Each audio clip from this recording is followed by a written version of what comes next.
अस्सलाम वालेकुम students, welcome to Arif का क्लासेस। तो जो इससे पहला वाला हमारा नीट का जो हमारे नीट के लेक्चर्स हो रहे हैं, जो इससे पहला वाला हमारा नीट का लेक्चर था related to our respiration and the gases exchange का वाला लेक्चर हमने कहां पर छोड़ दिया? हाँ, वो हमने वो शिफ्ट। तो अगर मैं थोड़ा आपको रिपीट करवाऊंगा कल का लेक्चर, तो वो ऐसे था कि कल के लेक्चर में हमने दो इंपॉर्टेंट कॉन्सेप्ट्स पढ़े हुए थे। एक तो हमने वहां पर पढ़ लिया ऑक्सीजन डिसोसिएशन कर्व, हमने कंप्लीट कर दिया। और तो मैंने आपको transportation of the carbon dioxide भी कंप्लीट करवा दिए। वहां पर मैंने आपको ये सबसे इंपॉर्टेंट मैकेनिज्म ने आपको समझा लिया कि जब इस हीमोग्लोबिन के पास ये जो मेरा हीमोग्लोबिन होता है, जब इस हीमोग्लोबिन के पास मेरा ऑक्सीजन बाइंड हो जाता है ब्लड कैपिलरी में, लेकिन पहले तो ये मैंने बोला ये ऑक्सीजन तो एक किस्म की बीवी है इसके लिए। हीमोग्लोबिन तो इसका हस्बैंड है, लेकिन ये इनकी होती है अरेंज्ड मैरिज। ये पहले ही नहीं इनको चारों को इसको पकड़ेगा, पहले इसको ये एक जगह पकड़ेगा, फिर बोलेगा नहीं काम कर रहा है, ऐसी दूसरी ऐसी तीसरी ऐसे चौथी। लेकिन अब मसला है ये हीमोग्लोबिन पहुंच गया, तो अब इसको अंदर जाना है मेरी सेल में। लेकिन अब जब इस हीमोग्लोबिन को इतना प्यार हुआ है मेरे ऑक्सीजन के साथ, हो गया है कि नहीं है, अब कैसे इस हीमोग्लोबिन को ये ऑक्सीजन छोड़ेगा? तो इसके लिए काम क्या हो रहा है? सेल निकाल रही है बाहर कार्बन डाइऑक्साइड। कार्बन डाइऑक्साइड सीधे एक्ट कर रहा है एज द मदर इसके लिए, इसके बेटे के लिए, हीमोग्लोबिन के लिए। और उसको वो शर्म आ रहा है हीमोग्लोबिन, वो इस ऑक्सीजन को छोड़ रहा है। तो कार्बन डाइऑक्साइड आ गया, पहले ऑक्सीजन को छोड़ा।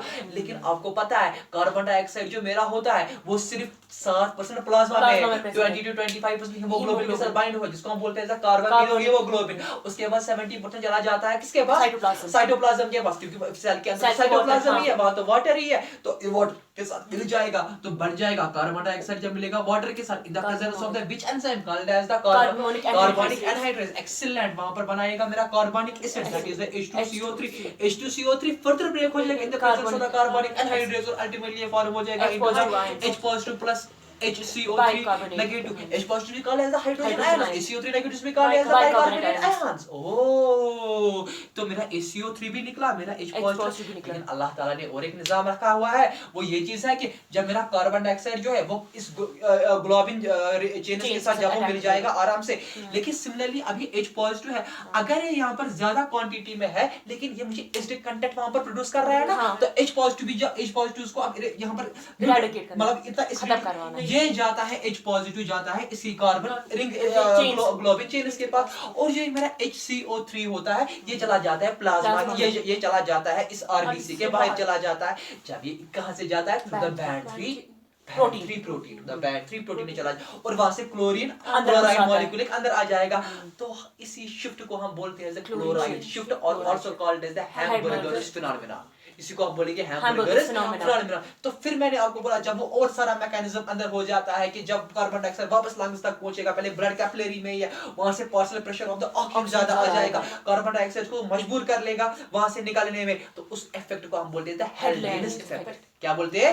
हेल्डेनस इफेक्ट। और फिर क्या आप फिर बताओगे कि H पॉजिटिव कहां गए? जब हेल्डेनस इफेक्ट हो रहा है तो H पॉजिटिव बोल रहे हैं ओ अब मैं क्या करूं, मैं तो अब दरबदर हो गया। यहाँ पर H पॉजिटिव चला आता है और ये अपने भाई को ढूंढता है। हाँ। ये होता है ना ग्लोबिन प्रोटीन के साथ, अब ये अपने भाई को ढूंढता है, किधर है जो H पॉजिटिव, ये मान लो बहन है, अब इसकी एक HCO3, अब मान लो इसका कोई कजन है, अब ये बोल रहे हैं वो HCO3 कहाँ गया जो मैं ये इस HCO3 को ढूंढता है, वो कहाँ गया?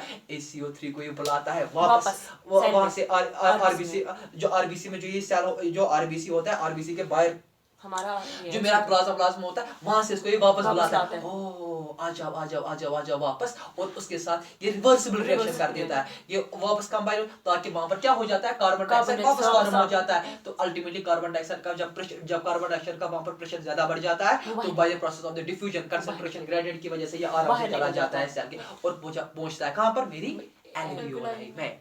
कहा जाता है एल्वियोलाई, और एल्वियोल से आप एक्सेल का। ऐसी मैकेनिज्म पूरे कयामत की सुबह तक एक बॉडी इंसान की बॉडी में चलता रहेगा। आ गया थोड़ा रिकैपिचुलेट। अब है, आप बोलो, मुझे आपने बोला था लेक्चर की स्टार्टिंग की मुझे डाउट है, अब है कोई डाउट हो? हाँ, ये कि अगर हमारा जो HCO3 ना वो निकलेगा ही नहीं, मतलब रिवर्स नहीं होगा। अगर मतलब आप बोल रहे हो कि मतलब कहां पर HCO3 निकलेगा? जब हमारा आरबीसी में निकला ना वो क्यों नहीं निकलेगा? मतलब मैं वो बोल रही हूँ कि अगर नहीं निकला कुछ प्रॉब्लम हो सकती है। कुछ प्रॉब्लम देखो, होगी। जब H2CO3 को ब्रेक होना ही होना है ना, इसमें H पॉजिटिव HCO3, आप क्यों बोल रहे हो मैडम ने, अगर फॉर एग्जांपल अगर आप बता रहे हो HCO3 निकलेगा ही नहीं, हाँ। तो मतलब रिएक्शन ही नहीं हो रही है। जब रिएक्शन ही नहीं हो रही है मतलब सारा तो ये कार्बन डाइऑक्साइड ही अंदर वहां पर रह रहा है, ये जो टॉक्सिक मतलब अगर हम सांस रोकते हैं तब उस टाइम पे ये रुक सकता है। हम नहीं बोलेंगे रुक सकता है, हम इतना आप बता सकते कंसंट्रेशन हो कम कि हो जाएगी। कंसंट्रेशन ऑफ कार्बन डाइऑक्साइड को आप अंदर से जमा रहे हो, बढ़ा रहे हो। हाँ। बट मैंने आपको पहले दिन बताया मेडुला ऑब्लिगेटा के साथ जो ये डायफ्राम के साथ जो फेरिक नर्व्स अटैच्ड होती है, वो स्ट्रांग इंपल्सेस डालेगी इस डायफ्राम पर, और नहीं भाई आपको निकलना है, आपको निकलना है, आपको निकलना है। इसलिए मैंने बोला इंसान एक नहीं मर सकता है सांस रोकने से। सांस रोकने से।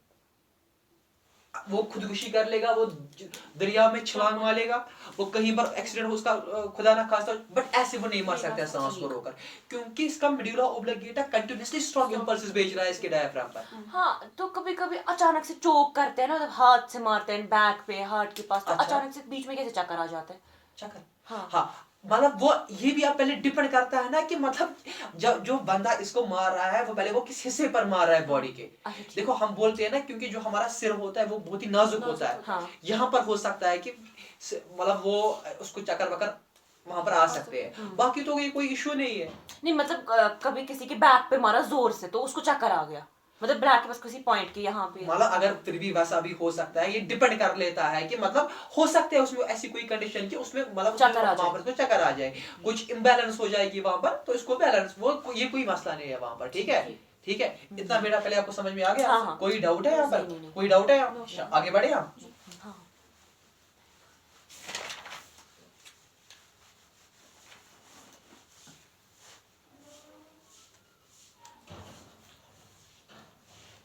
चक्कर आने के बहुत इफेक्ट्स हो सकते हैं। ऐसे भी हो सकता है कि फॉर एग्जांपल उसका हार्ट कमजोर है, क्या है उसका हार्ट कमजोर है, तो वो ज्यादा डर गया, उसका एपिनेफ्रिन ज्यादा निकल गया, एपिनेफ्रिन ज्यादा निकल गया यानी उसका जो अल्टीमेटली उसका नर्वस वही बेसिकली वर पैरालाइज हो रहा है, वही बेसिकली वर जिसकी वजह से उसको बेसिकली चक्कर आ रहा है। बस इतना ही नहीं, एक रीजन, इसके हजारों रीजन हो सकते हैं। इसका एक रीजन ये भी हो सकता है कि इसके नर्वस सिस्टम पर ऐसे सिग्नल्स गई हुई है कि जो इसको बेसिकली वहां पर पूरा ये कर रहा है, उसको पूरा वहां पर नीचे गिरा रहा है।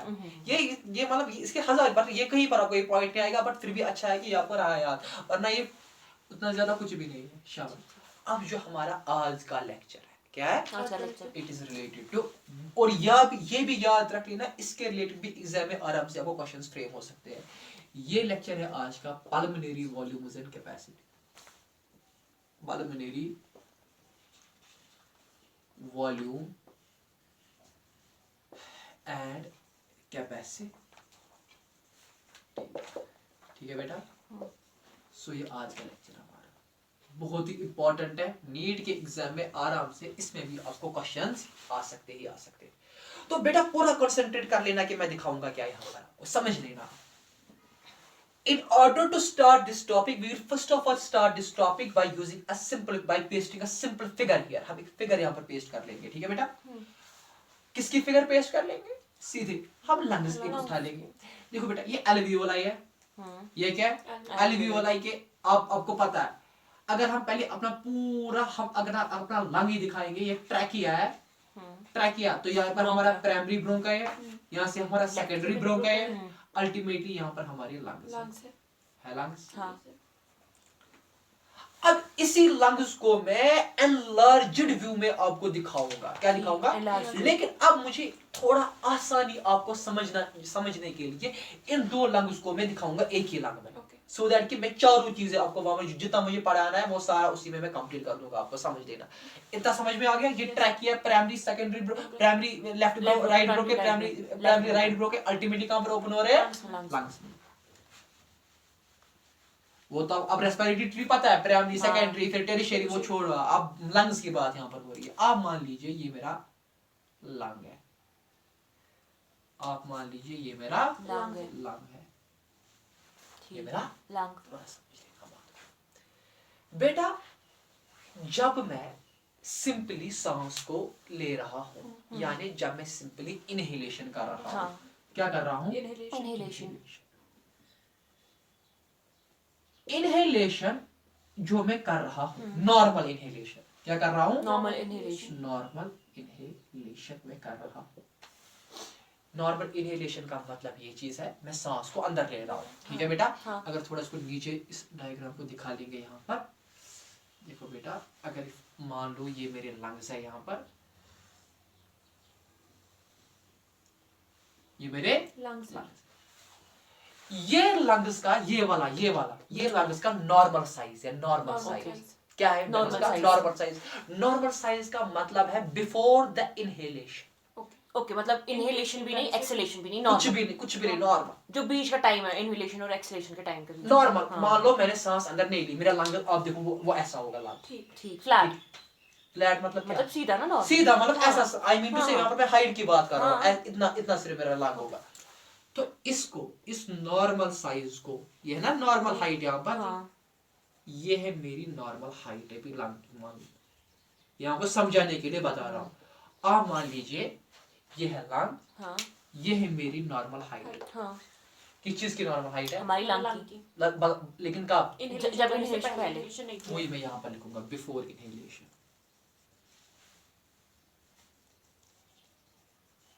बिफोर इनहेलेशन ये मेरी क्या है?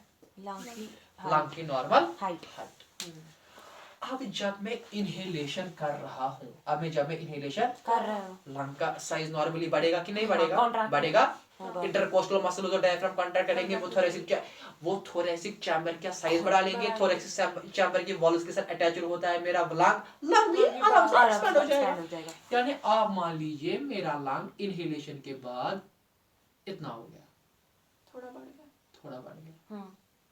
इसका मतलब ये चीज है हाइट बढ़ गई लंग की। अच्छा, ठीक, क्या बढ़ गई? हाइट बढ़ गई। जो मैं नॉर्मल इनहेलेशन कर रहा हूँ, जिससे लंग की हाइट थोड़ी बढ़ रही है, इसको हम बोलते हैं टाइडल वॉल्यूम। ओके, क्या बोलते हैं? Tidal volume. इसी को हम बोलते हैं टाइडल वॉल्यूम। इसको हम क्या बोलते हैं? Tidal volume. Tidal volume. Tidal volume जब हमारा हो जाता है, क्या हो जाता है? बट अंडर कौन सी कंडीशन में पढ़ा रहा हूँ? अच्छा, जब हमारा इनहेल नहीं कर रहे, इनहेलेशन हो रहा है।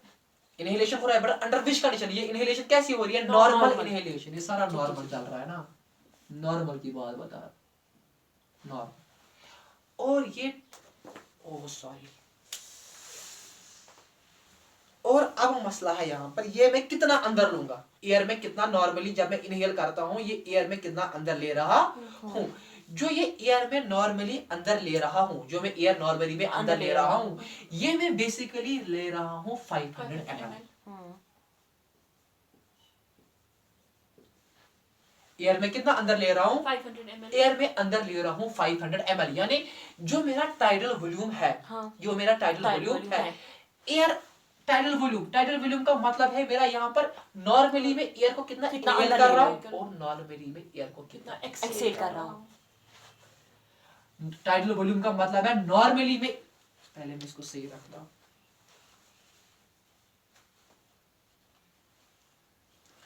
नॉर्मली में एयर को कितना इनहेल कर रहा हूँ और नॉर्मली कितना एक्सहेल और कर रहे हैं। नॉर्मली में इसको कितना एक्सेल भी कर कर रहे रहा हूँ। इसका मतलब ऐसे, देखो बेटा, मैं खड़ा हूं अभी, हाँ, खड़ा हूं सिंपली, देखो बेटा अभी पूरा देख लेना, खड़ा हूं मैं ऐसे कर रहा हूं, नॉर्मली इनहेल, नॉर्मली एक्सहेल, इसी नॉर्मली इनहेल में 500 ml ले रहा हूं, हाँ, और यही 500 ml में छोड़ रहा हूं। ओके, 500 ml में ले रहा भी हूं और छोड़ भी रहे हो। यही 500 ml में छोड़ रहा हूं। इसी को हम बोलते हैं टाइडल वॉल्यूम। बेटा ये वसूख से बता रहा हूं, इन्हीं पांचों वॉल्यूम्स और कैपेसिटीज में से आपको नीट के एग्जाम में सवाल एक फ्रेम होगा ही होगा। नीट के एग्जाम में आपको वहां पर सवाल फ्रेम होगा ही ये होगा। मैं पहले ही बता रहा हूं, ठीक, और रिपीट करूंगा टाइडल वॉल्यूम क्या होता है। मैं खड़ा हूं अभी नॉर्मल कंडीशंस में, मैं नॉर्मल ब्रीथ अंदर ले रहा हूं, ले ली मैंने ब्रीथ अंदर, इनहेल किया मैंने, हाँ। यही 500 में वापस छोड़ रहा हूं, हाँ, ना कुछ रुका रहा हूं अंदर ना कुछ, जितना ही लिया उतना ही वापस छोड़ा। कितना ले रहा हूं? 500 ml, छोड़ना भी कितना, 500 इसको बोलते हैं टाइडल वॉल्यूम।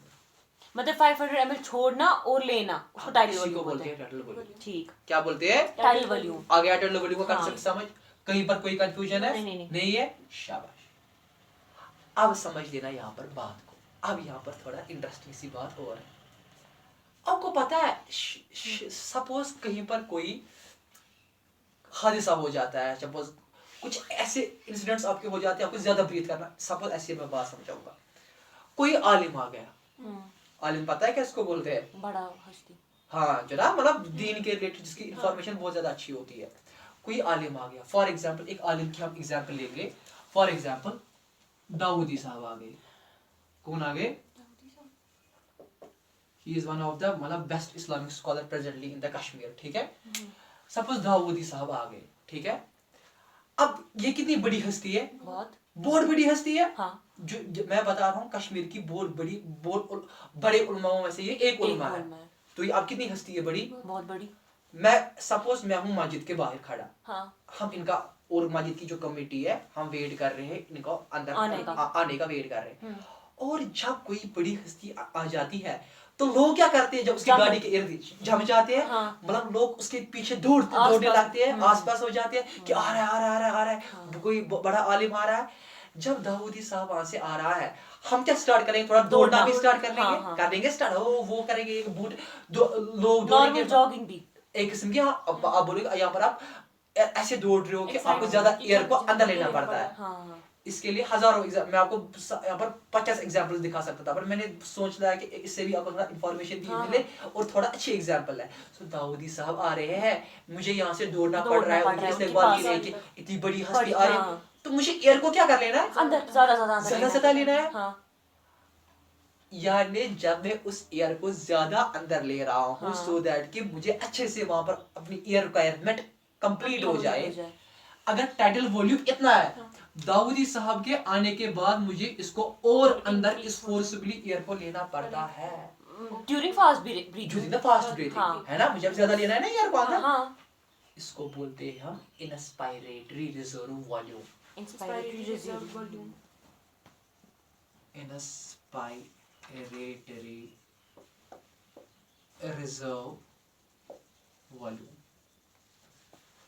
और इस इंस्पायरेटरी रिजर्व वॉल्यूम जो आपका ये कॉन्सेप्ट यहाँ पर है, इसमें आपको कितना एयर आप अंदर ले सकते हो सो दैट कि एयर रिक्वायरमेंट को फुलफिल करो, ठीक है, तो वो है 2500 to 3000 ml,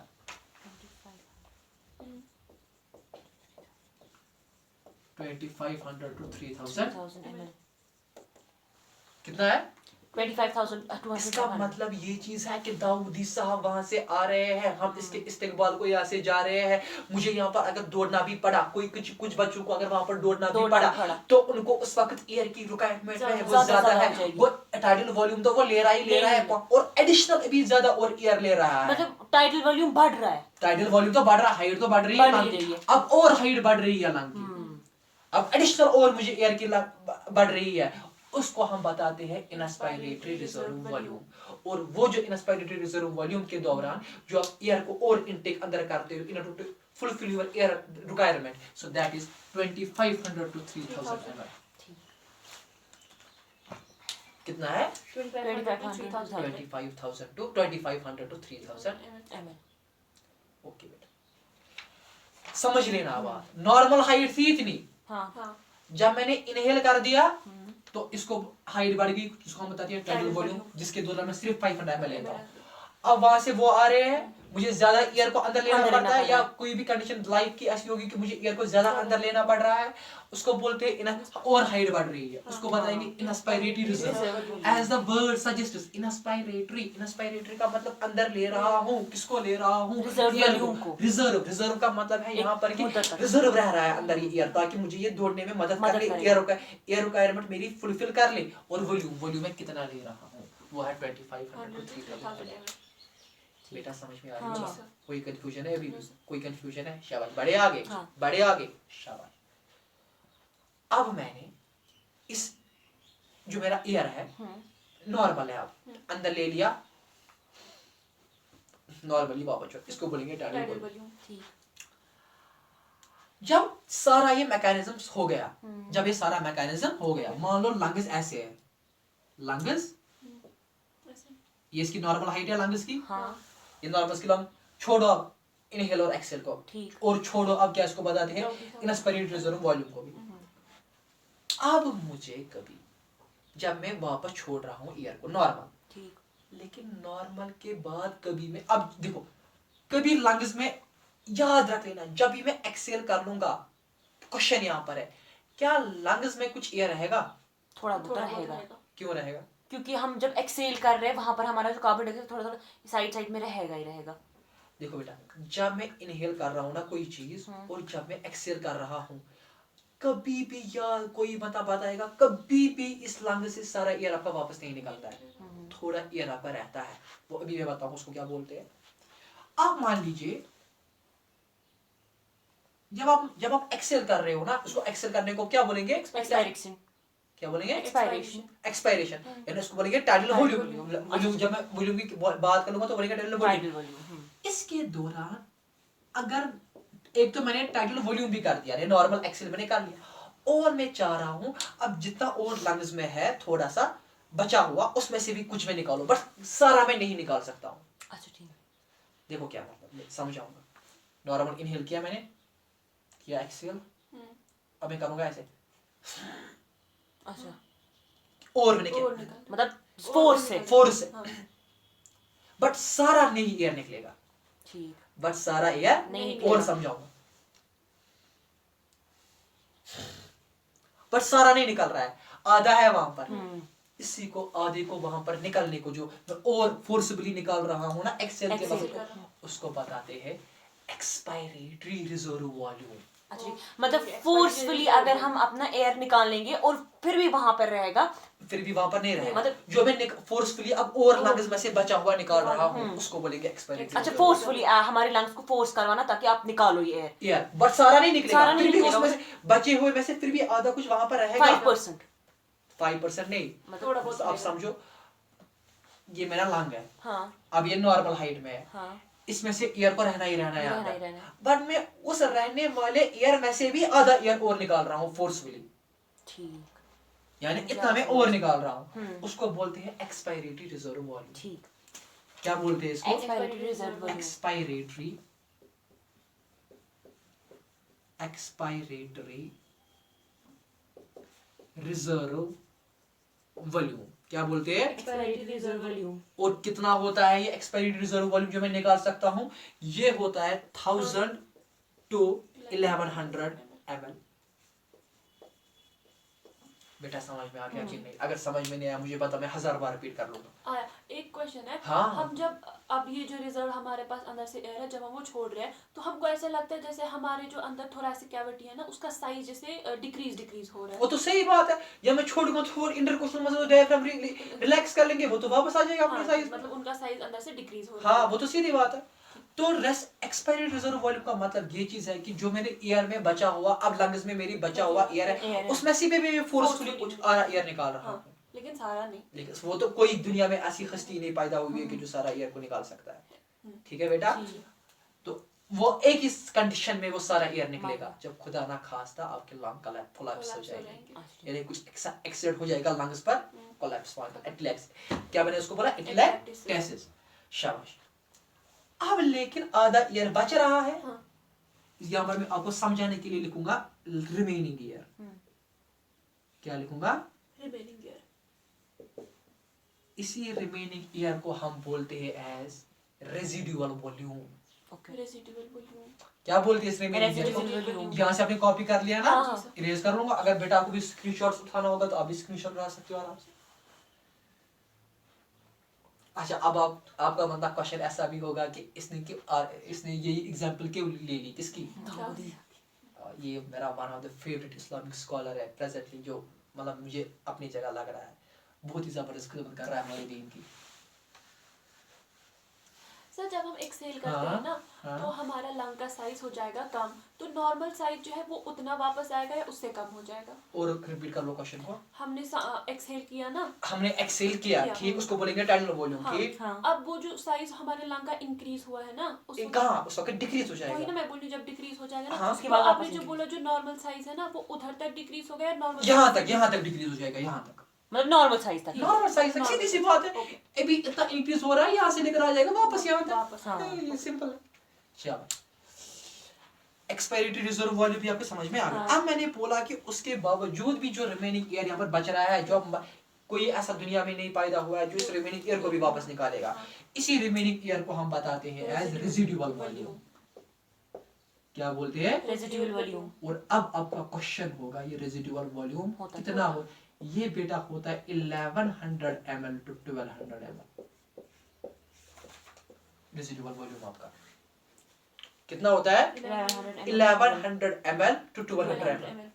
कोई कंफ्यूजन यहाँ तक? नहीं। कुछ भी कंफ्यूजन नहीं है। सो इट्स बेसिकली 1100 ml तो क्या अब ये इतना ही आपका रेस्पिरेटरी वॉल्यूम है? क्या डाउट है आपको कहीं पर? आप मुझे बता सकते हो आप?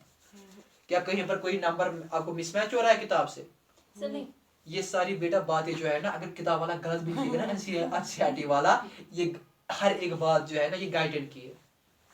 किसकी है? गाइडेंट की है। हाँ पढ़ी है ये किताब आपने? हाँ ये गाइडेंट एंड द हॉल की किताब, ये गाइडेंट एंड द हॉल है। ये पहली किताब वो चीज है कि जो आपको एमबीबीएस में पहले वहां पर प्रिस्क्राइब कर लेंगे। गाइडेंट एंड द हॉल ये उसकी बात है, कोई आपको वहां या वैल्यूज नहीं होंगे। ठीक है, ये उसी की ये एमबीबीएस में आपको एमबीबीएस के पहले साल में फिजियोलॉजी में आपको यही किताब पढ़नी है, गाइडेंट एंड द हॉल की। इसलिए जितना भरोसा मुझे इस किताब, हाँ अब यहाँ चीज है, एक चीज मसला ये भी मैं आपको यहाँ पर, और बेटा आप भी पूरा कंसंट्रेट कर लेना इस बात पर। लेकिन नीट के एग्जाम में जब वहां पर वैल्यूज होंगे, फॉर एग्जाम्पल ऐसे समझाऊंगा आपको एक बात, ये पूरा दिमाग में रख लेना, ये फिजिक्स में भी जरूरत लगेगी, केमिस्ट्री में भी जरूरत लगेगी। हम क्या बचपन से बोलते हैं ए फॉर क्या है? एप्पल। ये बोलते हैं बचपन से। हाँ। अगर ये ए फॉर एप्पल है, ये पूरी दुनिया को पता है, बट अगर आपकी एनसीईआरटी किताब में लिखा है ए फॉर है बॉय, फॉर एग्जाम्पल आपकी एनसीईआरटी किताब में क्या लिखा है? बॉय। याद रख लेना, जो पूरी दुनिया है ना उसका आंसर तब गलत माना जाएगा, और आपकी किताब जो है ना उसका आंसर सही माना जाएगा, क्योंकि ये एक ऐसी किताब है जो जिसको आप अल्टीमेटली अपने कोर्ट में क्लेम कर सकते हो कि ये देखिए ये हमारी प्रेस्क्राइब्ड है, मेरी एनसीईआरटी सर इस पर यही लिखा है। तो आपको अगर बराबर जो एनसीईआरटी में लिखा होगा आपको उसी पर वहां पर एग्जाम मार्क्स दिए जाएंगे। बट जो वैल्यूज फिर भी है ना, ये मैंने ऑलरेडी जब मैच पहले किए हुए आपकी एनसीईआरटी के साथ भी, तो आपको कुछ भी मेरे एक एक बात आपको लेनी है एट द पीक लेवल, आपको कहीं पर कोई कंफ्यूजन नहीं रखना है। ठीक है बेटा? चलो, यही फिजिक्स में भी एप्लीकेबल है, यही केमिस्ट्री में भी, यही हर एक जगह आपके। तो आगे ये चारों चीजें आपको समझ? हाँ। अब इसी चारों चीजों को मैं दिखाऊंगा नीट के एग्जाम में वो फ्रेम कैसे क्वेश्चन कर लेगा, और इसको आप एक ही बार रिवाइज कर लेंगे इसी टॉपिक को। और तो इसी के साथ कंसेप्ट आपका खत्म हो जाएगा रिलेटेड रेजिडुअल वॉल्यूम। समझ लेना पूरी तरीके से। मजा आ रहा है पढ़ने में कि नहीं? सच में?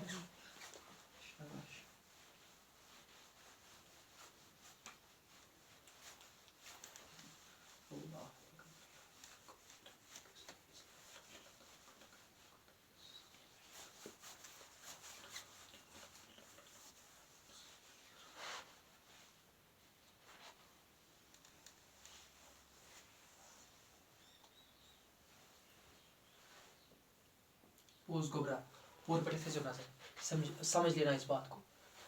ये मेरा लंग है, हाँ। सपोज मान लीजिए मेरा लंग है, ये नॉर्मल हाइट है लंग की। हाँ।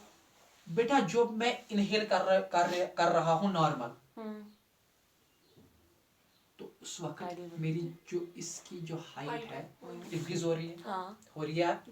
और जो मैं मतलब एयर को ले रहा हूँ, इनहेल कर रहा हूँ, और जो इसी एयर को मैं जितना मैं इनहेल कर रहा हूँ उतना ही मैं एक्सहेल कर रहा हूँ, वो बेटा 500, जिसको उसी को हम बोलेंगे टाइडल वॉल्यूम, और वो ही है आपका 500 ml। नीट के एग्जाम में क्वेश्चन आएगा ऐसे। हाँ।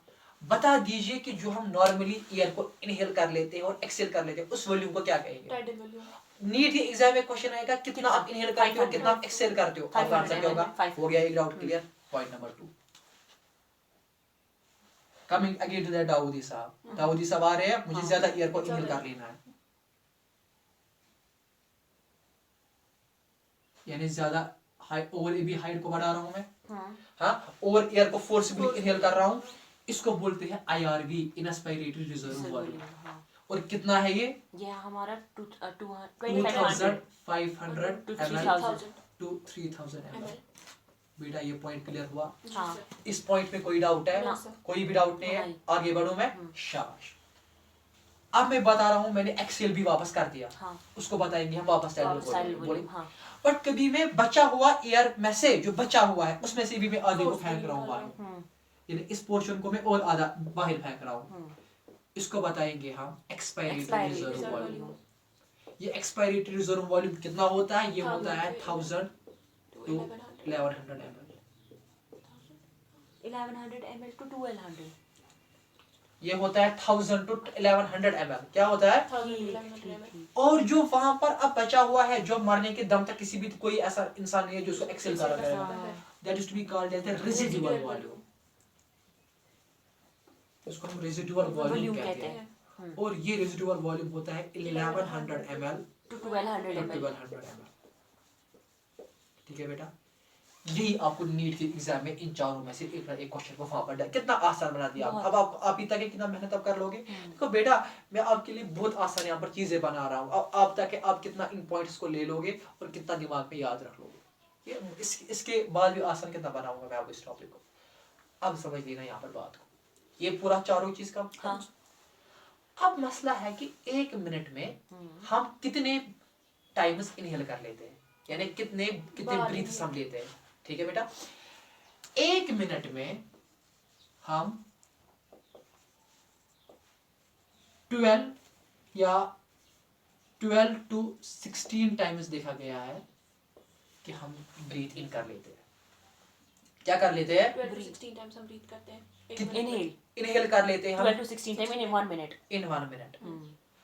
देखो बेटा, 1 मिनट की अगर मैं बात कर लूं, सॉरी एक इनहेल की अगर मैं बात कर लूं, एक इनहेल की इन 1 इनहेल, मतलब इन 12 to 16 में से एक यानी इन 12 to 16 टाइम्स में क्या कर लेता हूं? खाली एक पकड़ 12 to 16 टाइम्स में क्या कर लेता हूं? इनहेल कर लेता हूं। 12-16 बार मैं सांस लेता हूं 1 मिनट में।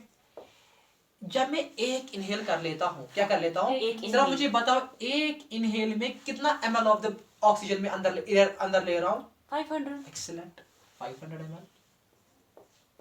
जरा मुझे बताओ, अगर मैं बोलूंगा मैं अब 1 मिनट में 12 बार इनहेल कर रहा हूं, हाँ तो इस 12 बार में कितने ml ऑफ एयर अंदर लूंगा?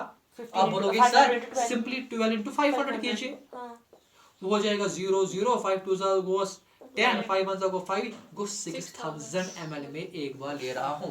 बट मैंने बोला 12 to 16 टाइम्स को 12 इनहेलर्स गोस यूं था। अगर मैं शुरा कर, अगर मैं आप शुरा इनहेल कर लूंगा, वो भी हो गया आपका 16 into 500 और वो आपका हो गया 8000 ml। मतलब 6000 to 800 वो ml इसका हम लेते मतलब लेते है, हैं। कंक्लूजन में यहाँ पर लिखूंगा कि 1 मिनट में 1 मिनट मैं 6000 ml to 8000 ml अंदर ले रहा हूँ।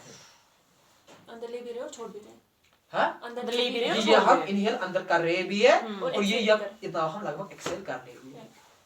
बेटा इसके बाद भी कोई कंफ्यूजन है, No, sir. कोई डाउट है इसके बाद? नहीं सच्ची में ना। ये मैंने आपको पूरा यहाँ पर क्लियर कर दिया कि कितनी बार इनहेल भी कितना कर रहे हो और कितना छोड़ रहे हो। फास्ट ब्रीथिंग के टाइम अब हो गया फास्ट ब्रीथिंग, यानी स्ट्रेननेस, तब अब हम थोड़ा सा ज्यादा ही अंदर लेते होंगे। मतलब 1 मिनट में हम लेते होंगे ऑलमोस्ट 20 तक, फिर आप 16 to 20 आप मान लीजिए, हाँ वहां पर वो हो जाती होगी लगभग 16 to 20, 16 to तो 20 उसी हिसाब से उसी हिसाब से 10,000 multiply, हाँ। 12,000 तक आप ले रहे होगे यार।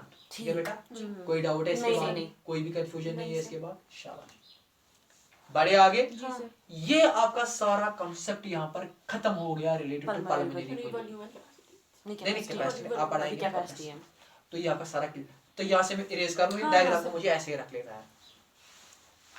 शाबाश, एक्सीलेंट।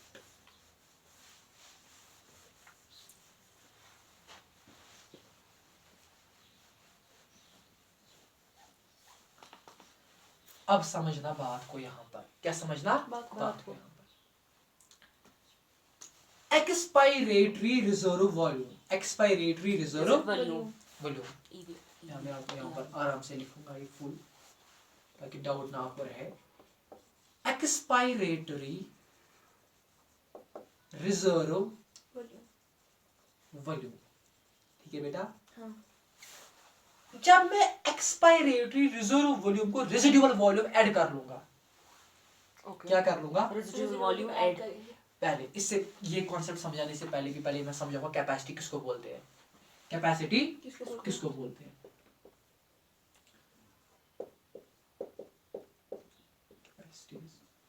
बेटा कैपेसिटीज का मतलब होता है व्हेन वी ऐड 2 और मोर वॉल्यूम्स। ओके, कैपेसिटी किसको बोलते हैं? जब हम ऐड करेंगे दो या दो से ज्यादा वॉल्यूम। व्हेन वी ऐड 2 और मोर वॉल्यूम्स। जब मैं 2 या 2 से ज्यादा वॉल्यूम्स को ऐड कर लूंगा वहां पर क्या बन जाती है Capacity मेरी? हमारी। अब समझ लेना बात बेटा। जब मैं एक्सपायरेटरी रिजर्व वॉल्यूम को और रेसिडुअल वॉल्यूम को ऐड कर लूंगा, हाँ,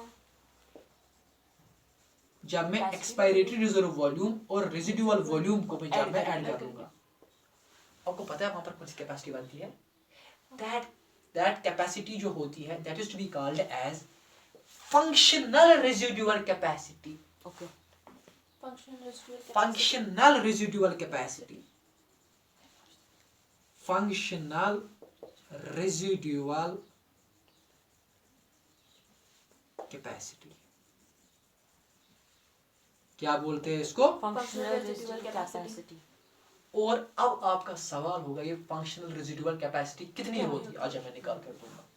कैपेसिटी आ गया ना समझ किसको? हाँ। आई होप बेटा अगर आपको आपने नोट डाउन किया, अगर आपको स्क्रीनशॉट उठाना भी होगा उठा सकते हो।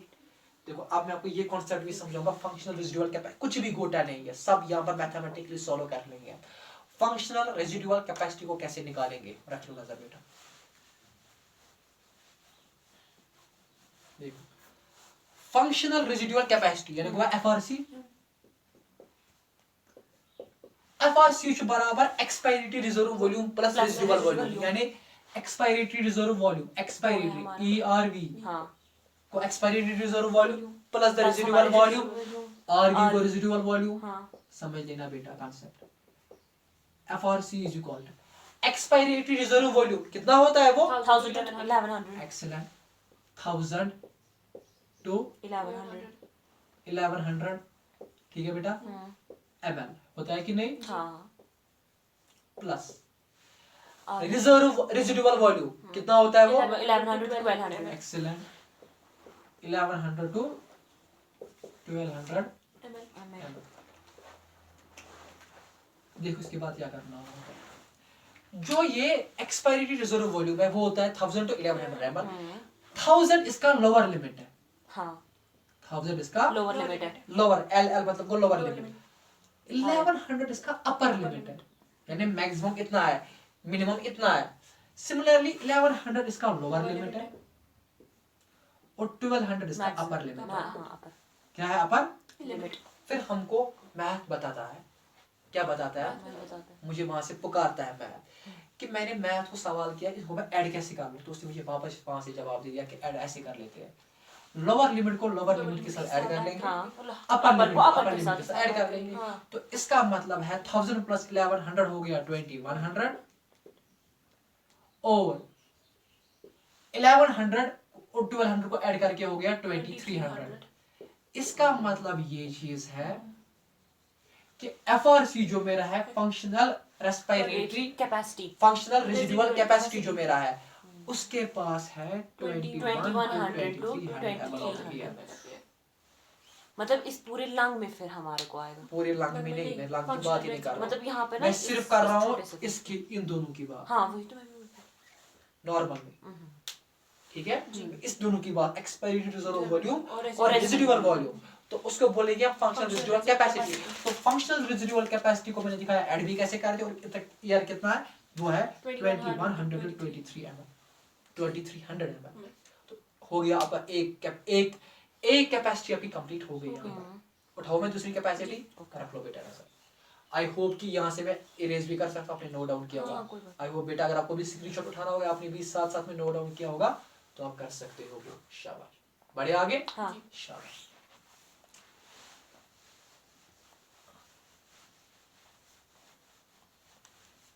पूरा कॉन्सेप्ट क्लियर हो रहा है ना? कोई पता है हम गोटा कर रहे हैं, वरना आधे बोलते बायोलॉजी को याद रखना होता है। बेटा ये सारा कॉन्सेप्ट है, कितना याद रखोगे? फिर 11 to 12 की किताब कितनी याद रखोगे?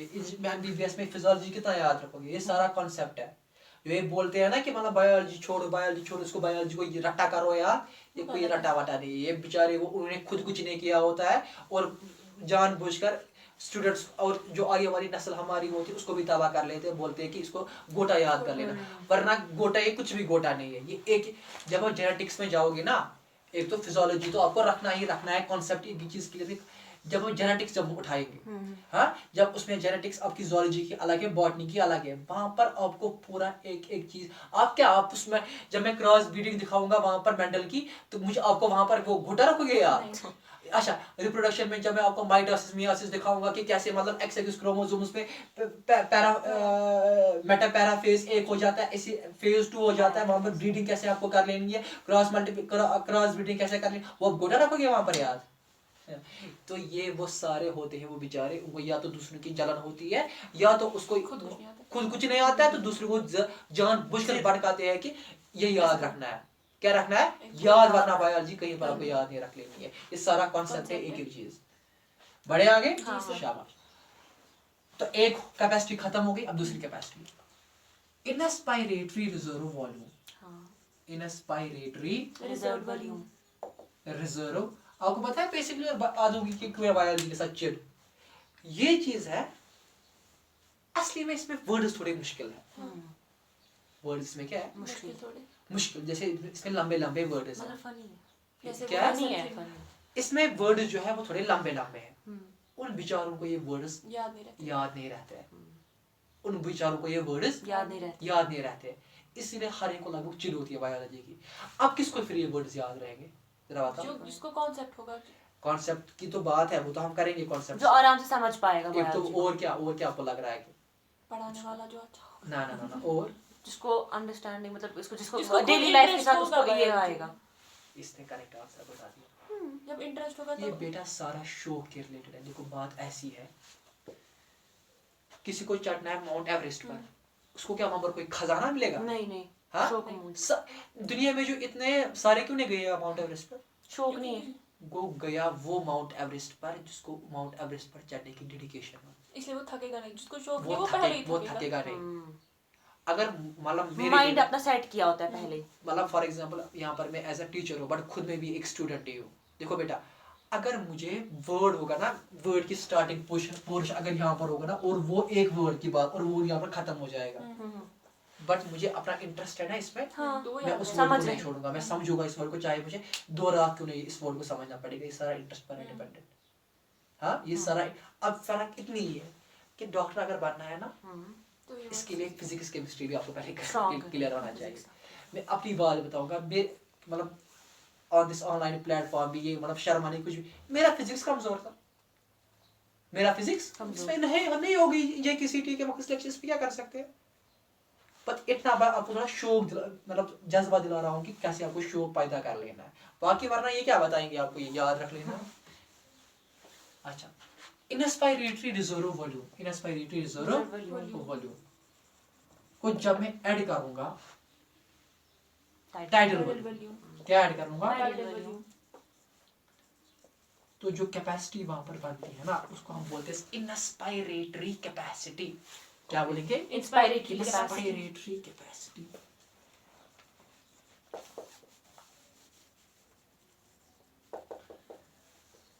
इनस्पायरेटरी कैपेसिटी टी-वाई कैपेसिटी।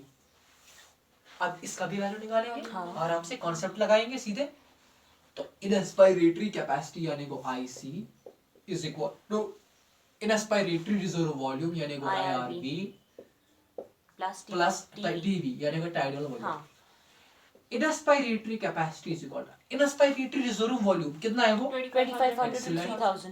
2500 to 3000। आपने वहाँ 300 लिखा है। कहाँ पर, ओह सॉरी ये 300 ml है, 3000 ml है। उसको मैं ऐड कर लूंगा टाइडल वॉल्यूम, वो कितना है वो हमारा 500 है। अच्छा, यहाँ पर कैसे आप एडिशन कर लेंगे, यहाँ पर तो इसका यहाँ पर तो एक ही है, कैसे कर लेंगे। यहाँ पर हमको मैथ बताता है ये 500, इसको भी ऐड कर लो, उसको इसको भी ऐड कर लो, तो ये आ जाएगा आपका 3000 ml तो ये आएगा 3500 ml। तो इसका मतलब है कि आपका इंस्पायरेटरी कैपेसिटी जो है वहां पर जो आपकी उसकी capacity that is 300 ml to 3500 ml intake of the air वहां पर जो है. So this completes your inspiratory capacity. Capacity हो गया दूसरा भी खत्म. जी सर हो गया आपका दूसरा भी खत्म. खत्म. कोई कंफ्यूजन यहाँ तक, नहीं, नहीं. कोई डाउट यहाँ तक? को बेटा अगर आपको स्क्रीनशॉट उठाना होगा उठा सकते हो. अब मूव कर लेंगे आगे तीसरे दूसरा. पर. तीसरे पर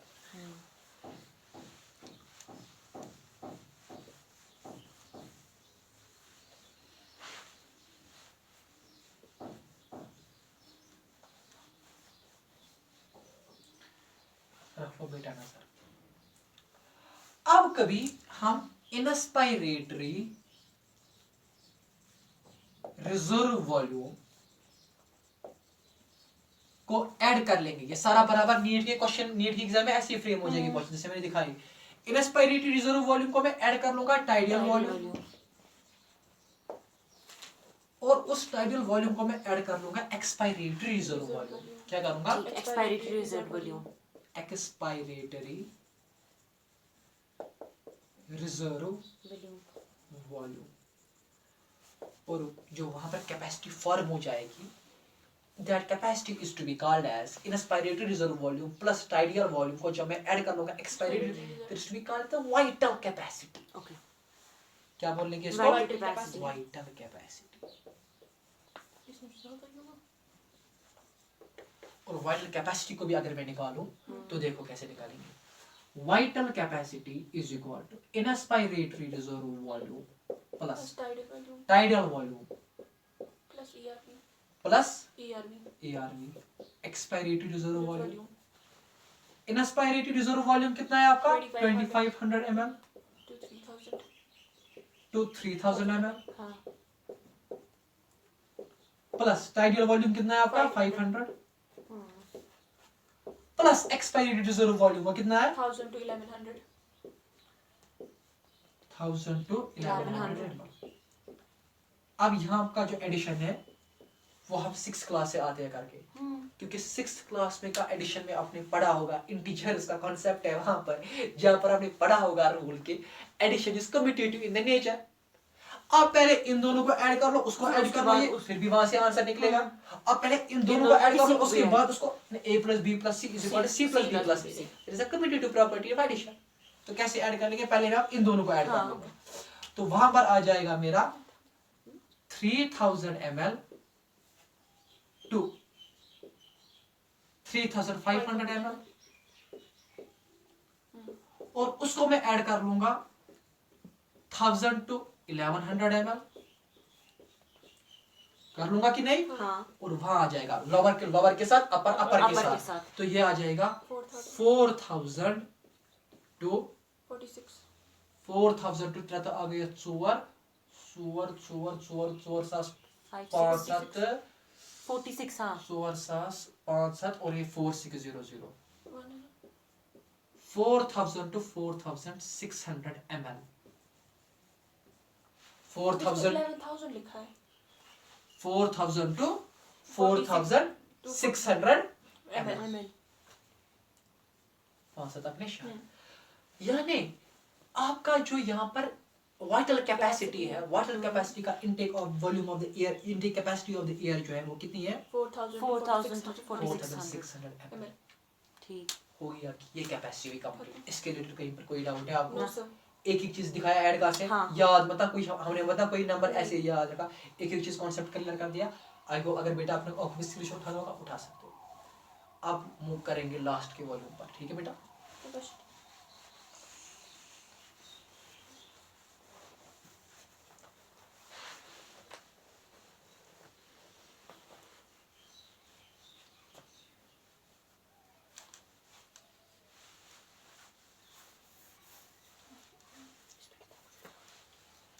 अब जो लास्ट का वॉल्यूम यहाँ पर है वो ये चीज है कि देखो, ये आपको दिमाग में ये नहीं रखना कि और सर ने मतलब ये मतलब पढ़ा है तो किताब में ये है ही नहीं है, कुछ ज्यादा ही मतलब पढ़ा रहा है.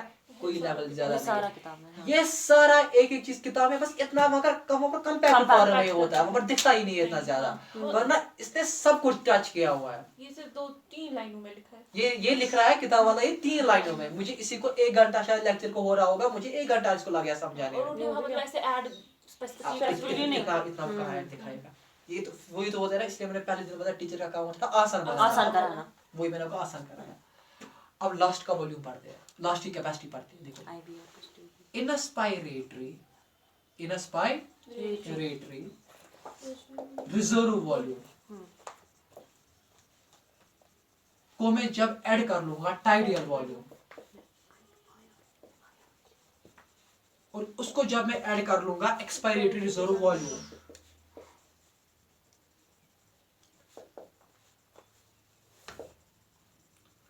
और उसको जब मैं ऐड कर लूंगा रेसिडुअल वॉल्यूम,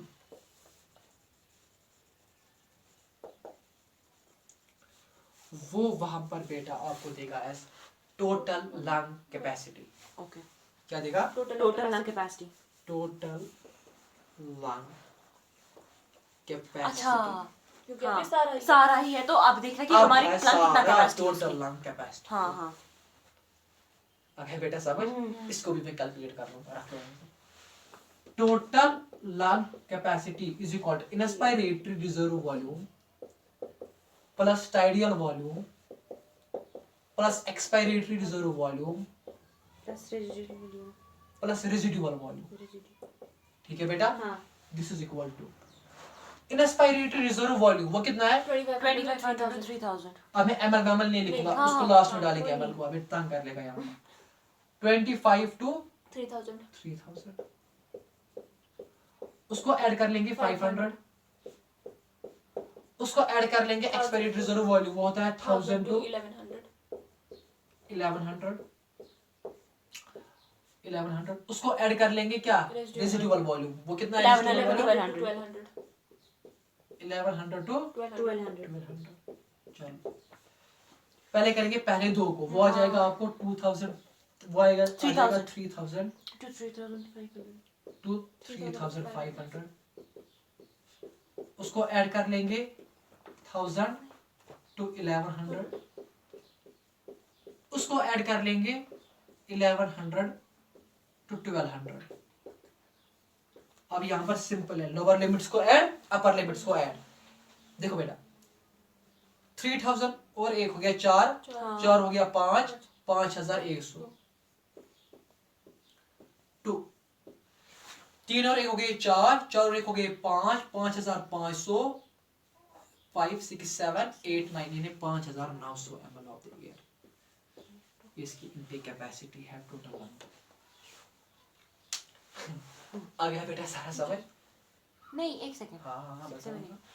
पहले वहाँ पे 5900 आया, 5800 आई थिंक। 5 ताकि शत आगे 8, sorry it's 800, I am sorry ये एडिशन हो गया यहाँ, सो इट्स 5800 ml। हाँ हाँ, हो गया बेटा पूरा क्लियर? कहीं पर कोई डाउट है? नहीं, कोई कंफ्यूजन है?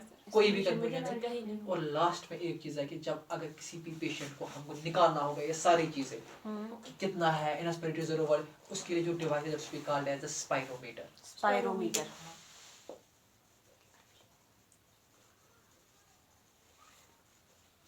उसको क्या बोलते हैं? स्पाइरोमीटर। स्पाइरोमीटर और स्पाइरोमैनोमीटर अलग है। वो हो गया वहां पर जो ब्लड प्रेशर को मेजर करेंगे, स्पाइरोमीटर हमको ये सारी यहाँ पर वॉल्यूम्स हमको यहाँ पर ये कैलकुलेट करके, आप साइड प्लीज।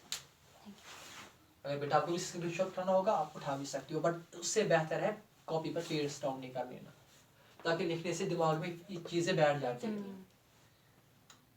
अच्छा, हमारा वो 1100 फिर से आ गया। कोई डाउट है बेटा पे? कर दिया नोट आपने? हाँ, सारी आपकी मेहनत है कि आप मेहनत कितनी कर लोगे। ठीक है बेटा?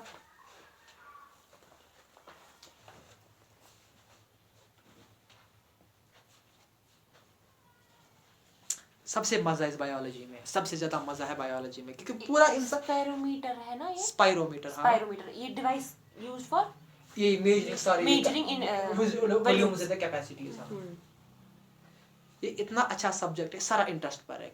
और एक बार ये बताऊंगा कि लोग इसको छोड़ते हैं, क्योंकि उनको ये टफ क्यों लगता है बायोलॉजी, इसलिए सारे जाते, क्योंकि इसमें वर्ड्स की परेशानी है। बट ये वर्ड्स वही याद रख लेगा, इसको इंटरेस्ट होगा। Words are funny. ये वही वर्ड्स याद रखेगा जिनको इंटरेस्ट होगा, जिनको मजा आता है। वरना बहुत सारे बोलते हैं वही वर्ड्स याद ही नहीं रहते। आपका इंटरेस्ट है, अब मैंने बोला ना यहाँ से लेकर यहाँ तक क्यों नहीं वर्ड्स हो, वो आप सारे याद। गुजारा बेटा आपने? हाँ हाँ उतारो उतारो जल्दी। हाँ हो गया। हो गया समझ? हो गया पूरा कंसेप्ट क्लियर? हम्म अब करो मैं इरेज सारा। जी हाँ सर। हाँ शाबाश।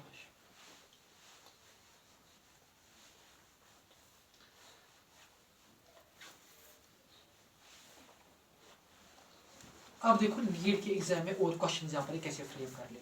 देखो बेटा, देखो पूरा देखा हम नीट के एग्जाम में ये फ्रेम कैसे कर लेगा क्वेश्चन। फोन आया है? नहीं हाँ समझो। नीट के एग्जाम में ये फ्रेम कर लेगा क्वेश्चन कि टोटल लंग कैपेसिटी है ना बराबर IRV plus TV tidal volume plus plus ERV ERV Plus plus RV, residual volume. वहां पर वो बोलेगा, क्वेश्चन ऐसे आएगा for example, which option among the following is the correct option। क्या बोलेगा? which option among the following is the correct correct अगर दो option। और लिखे वहाँ पे। हाँ sorry, it is the expired reserve volume। नहीं आपने लिखा ना वो, अब Oh, RV sorry, है खाली। it is the residual volume हाँ। number। अब देखो वो एग्जाम में क्वेश्चन कैसे फ्रेम कर लेगा। एग्जाम में वो क्वेश्चन फ्रेम कर लेगा जो टोटल लंग कैपेसिटी हमारी जो है ना, हाँ वो बोलेगा which option among the following is the correct option। अब देखो कैसे देगा, वो देगा ऐसे, फिर मुझे आप ही बता देना कि कौन सा ठीक है। ऑप्शन करेक्ट है। ऑप्शंस आपके ऐसे होंगे, option number 1, option number 2, option number 3, option number 4। इन चारों में मुझे आप बता देना करेक्ट कौन सा है। ठीक ये हमारा जिस आज ये कंक्लूजन रहेगा हमारा। अगर आपको ये क्वेश्चन समझ में आ गया ना, आंसर देना, मैं बोलूंगा कि आपको समझ में आ गया है पूरा concept. Total lung capacity is equal to expiratory capacity as functional